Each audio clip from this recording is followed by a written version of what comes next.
गौतम बुद्ध, बच्चों के लिए भगवान बुद्ध की कहानी। एक समय की बात है, कपिलवस्तु नामक स्थान पर राजा शुद्धोधन और रानी महामाया रहते थे।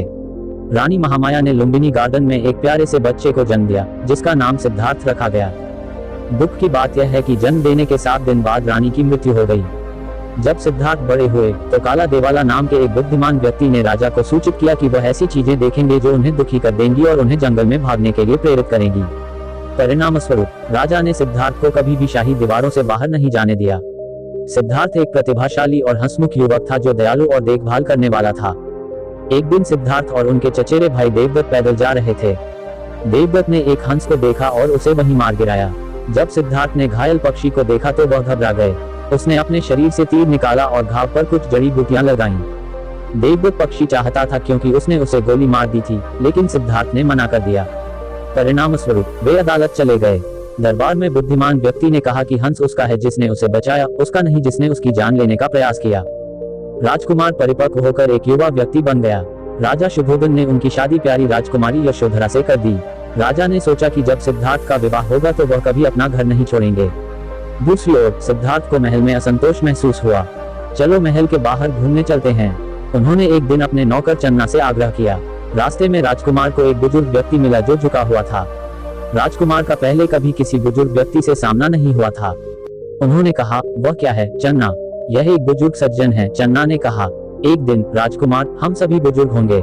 राजकुमार व्याकुल होकर अपने महल में लौट आया। कुछ दिनों बाद सिद्धार्थ फिर बाहर चले गए। इस बार उनका सामना एक बीमार व्यक्ति से हुआ जो पीड़ा से कराह रहा था। वह आदमी क्यों रो रहा है?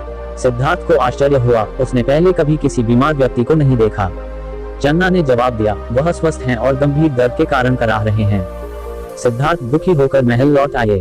अगली बार जब सिद्धार्थ बाहर निकले तो उन्होंने देखा कि लोगों का एक समूह एक शव को घसीट रहा है। एक दिन हम सब मर जाएंगे, चन्ना ने सिद्धार्थ को समझाते हुए कहा कि वह एक मृत व्यक्ति को देख रहे हैं। सिद्धार्थ जानते थे कि उनके पिता ने उन्हें इन खतरों से सुरक्षित रखने के लिए महल में रखा था।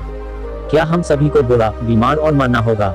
उसे मन ही मन आश्चर्य हुआ, क्या कोई अन्य विकल्प नहीं दिखता? सिद्धार्थ एक बार फिर चले गए। इस बार उसने एक आदमी को देखा जिसका सिर मुंडा हुआ था, नारंगी वस्त्र थे और उसके हाथ में एक कटोरा था। वह आदमी अच्छे मूड में लग रहा था। वह आदमी कौन है? उसने चन्ना से पूछताछ की। वह एक समझदार आदमी है जो सब कुछ त्याग कर खुशी की तलाश में जंगल में चला गया था, चन्ना ने कहा। सिद्धार्थ ने जो कुछ देखा था उस पर विचार किया। इसके बाद उन्होंने खुशी की तलाश में घर छोड़ने का फैसला किया। इसलिए एक रात जब उनकी पत्नी और पुत्र राहुल सो रहे थे, सिद्धार्थ चुपचाप अपने समर्पित सेवक चन्ना के साथ महल से चले गए। वे अनुमा नदी तक पहुंचने तक साथ साथ चले। सिद्धार्थ ने वहां अपने शाही वस्त्र उतार दिए। उन्होंने चन्ना को महल लौटने के लिए अपने कपड़े और अपना घोड़ा सौंप दिया। फिर उसने नारंगी रंग का वस्त्र पहना, अपने लंबे बाल मुंडवाए और एक कटोरा पकड़कर बाहर चला गया। क्या आप खुशी का रास्ता जानते हैं? सिद्धार्थ ने मिलने वाले प्रत्येक व्यक्ति से पूछताछ की। हालांकि कोई भी उसे बता नहीं सका। अंत में वह एक बोधि वृक्ष के नीचे बैठ गए और समस्या को स्वयं हल करने का प्रयास किया। उन्होंने ध्यान करना शुरू कर दिया। कई दिनों के बाद उनकी यात्रा खत्म हुई।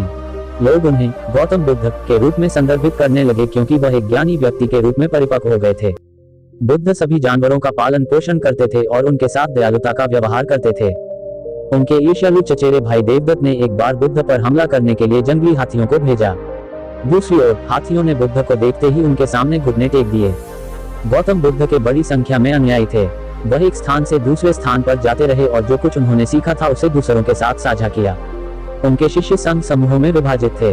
उन्होंने इस बात की वकालत की कि जो कुछ भी उसके पास है उससे संतुष्ट रहकर और सभी प्राणियों के साथ दयालुता का व्यवहार करके आनंद प्राप्त किया जा सकता है। जब बुद्ध कपिलवस्तु लौटे तो उनके पिता, पत्नी और पुत्र के साथ साथ कई अन्य लोगों ने उनका स्वागत किया।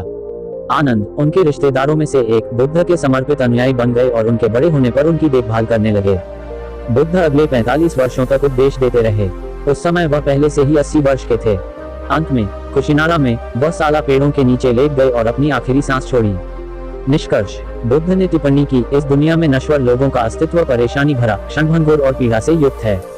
क्योंकि जो लोग पैदा हुए हैं उनके लिए मरने से बचने का कोई रास्ता नहीं है। मृत्यु प्रत्येक जीवित प्राणी के लिए उम्र के साथ आती है। बुद्धि, दया, धैर्य, उदारता और करुणा उन मूल्यों में से थे जिन पर उन्होंने जोर दिया। सभी बौद्ध 5 नैतिक आज्ञाओं से बंधे हैं जो निषेध करते हैं जीवित चीजों की जान लेना। N